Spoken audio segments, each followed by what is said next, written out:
Hello guys, আসসালামু আলাইকুম। আজকে আপনাদের মাঝে একটি জাহাজ নিয়ে আসলাম। দেখুন ডাকাতির কবলে পড়ে জাহাজটির কী অবস্থা হয়েছে। এখন জাহাজটিকে আমরা নিচ্ছি টেনে। জাহাজে এক ফুটো তেল নেই, তেল মিল দিলাম। জাহাজটির খুব ভয়াবহ অবস্থা। এক মুরব্বী কাকা, তারও ছাড় দেয়নি, তারও থাবড়াইছে। পরে আমরা তেল দিয়ে জাহাজটিকে নিয়ে যাচ্ছি। জায়গাটার নাম হচ্ছে চাঁদপুর। এখানে কেউ অ্যাঙ্কার একা করবেন না, এখানে কিন্তু খুব ভয়ানক জায়গা। এখান থেকে ডাকাতি হয়। দেখছেন সব এই যে বের হয়ে গেছে, দেখতেই পারছেন। এই যে অনেকগুলো লোক আইছে স্প্রিং বোট ভরে, তারপরে নৌবাহিনী এসেছে, এসে সবাইকে উদ্ধার করেছে। এখন আমরা জাহাজটি নেব এখান থেকে। এই চাঁদপুরতে কোনো সময় একা বালপাক নামে করে যাবেন না, গেলে কিন্তু ডাকাতি থাবর মিস হবে না। এক ফোঁটাও তেল থুয়ে যায়নি, টাকা পয়সা যা ছিল সব নিয়ে গেছে। কিছু লোককে ভাড়া দিলাম তাদের খাবার আনার জন্য।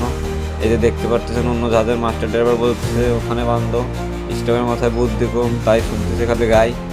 ওই যে আমার বুড়ো দাদা চলে গেলো সুকান ধরতে।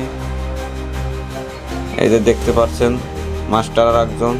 এই যে পিছিয়ে আছে আমাদের ড্রাইভার দাদাকে অসংখ্য ধন্যবাদ আমাদের জাহাজে তেল দেওয়ার জন্য। এই যে দেখতে পাচ্ছেন চুর বড় স্টপ, খালি কাজ হচ্ছে বেশি বালপাক নামে ওরে। এই যে দেখতেছেন গন ব্যাকার দিচ্ছে গাইস।